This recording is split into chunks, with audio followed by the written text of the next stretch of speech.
ખબરોમાં બન્યા રહેવા માટે બેલ આઇકોન દબાવો અને એબીપી અસ્મિતાને સબસ્ક્રાઇબ કરો. તો કોરોનાની વેક્સિન માટે અમદાવાદ સિવિલ હોસ્પિટલમાં રિજનલ વેક્સિન કોલ્ડ સ્ટોરેજ તૈયાર કરાયું છે, જ્યાં 20 થી 25 લાખ ડોઝના સંગ્રહની ક્ષમતા ઊભી કરાઈ છે.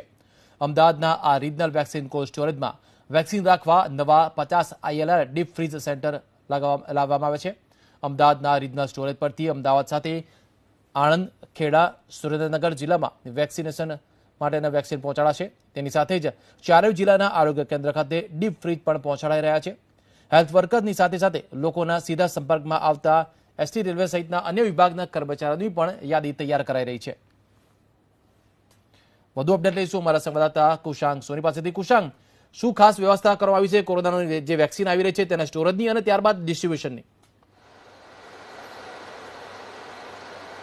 વિશાલ, કોરોના બાદ હવે લોકોને રાહ છે વેક્સિન માટેની, અને એબીપી અસ્મિતા આપણે બતાવશે સિવિલ હોસ્પિટલમાં આરોગ્ય વિભાગ તરફથી કેવા પ્રકારની તૈયારીઓ કરવામાં આવી છે. એક મોટું અહીંયા આગળ ડીપ જે ફ્રીજ છે તે અહીંયા આગળ જોઈ શકાય છે. 2 થી 8 ડિગ્રી જેટલું તેનું ટેમ્પરેચર રહેશે, જ્યાં આગળ વેક્સિન છે તેને રાખવામાં આવશે. કારણ કે આ જે વેક્સિન છે તે અલગ અલગ તાપમાનમાં રહેતી હોય છે અને તેના ભાગરૂપે થઈને આ જે સ્ટોરેજ છે તે અહીંયા આગળ મૂકવામાં આવ્યું છે અમદાવાદ સિવિલ હોસ્પિટલ ખાતે.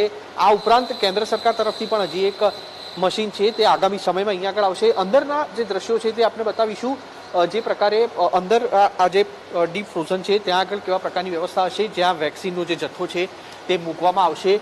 કારણ કે આ જે વેક્સિન છે તેને અમુક તાપમાનમાં રાખવાની હોય છે અને તેવા સંજોગોમાં કઈ કઈ વ્યવસ્થાઓ અન્ય કરવામાં આવી છે. ડૉક્ટર સતીશ મકવાણા સાહેબ આપણી સાથે છે.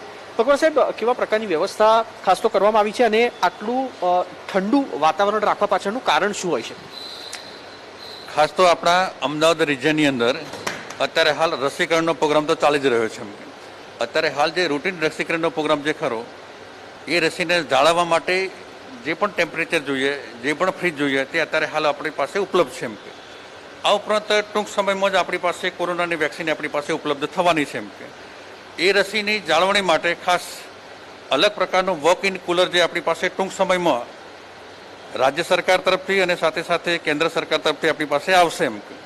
એની ઇન્સ્ટોલેશનની વ્યવસ્થા આપણે થઈ ગઈ છે. સિવિલ વર્ક આપણે પૂર્ણ કર્યું છે, સાથે સાથે ઇલેક્ટ્રિફિકેશનને લગતું જે કામગીરી પણ પૂર્ણ કર્યું છે. આ ઉપરાંત અત્યારે જે આપણી પાસે હયાત જે રેફ્રિજરેટર છે એ 2 પ્રકારના છે.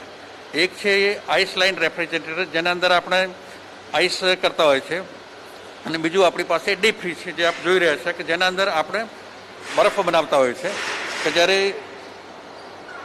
બહારથી એટલે બીજા જિલ્લામાંથી જ્યારે આપણી પાસે અહીંના રિજનલ સ્ટોરની અંદર વેક્સિન લેવા માટે આપણે આવતા હોય છે ત્યારે એમને બરફની ખાસ જરૂર, એટલે આઈસ પેકની જરૂર પડતી હોય છે. આઈસ પેક આપણે અહીંથી પૂરા પાડતા હોય છે. એ લોકો સામાન્ય રીતે કોલ્ડ બોક્સ લઈને તો આવતા હોય છે, પરંતુ દરેક વેક્સિન જે હોય એના અંદર 2 થી 8 ડિગ્રી ટેમ્પરેચર જાળવવું ખૂબ જરૂરી હોય છે. જેથી કરીને જો બરફ આપણી પાસે હોય આઈસ પેક તૈયાર, તો જે કોલ્ડ બોક્સની અંદર આ પાથરી મૂકી અને એની વચની અંદર આપણે વેક્સિન રાખતા હોઈએ છીએ, જેથી કરીને 2 થી 8 ડિગ્રી ટેમ્પરેચર જળવાઈ રહે. અચ્છા સર, આ જે સિવિલમાં વેક્સિન આવશે તે બાદ તેને ક્યાં ક્યાં મોકલવાનું આયોજન કરવામાં આવશે? કારણ કે જિલ્લા સ્તરે પણ એટલી જરૂર પડશે.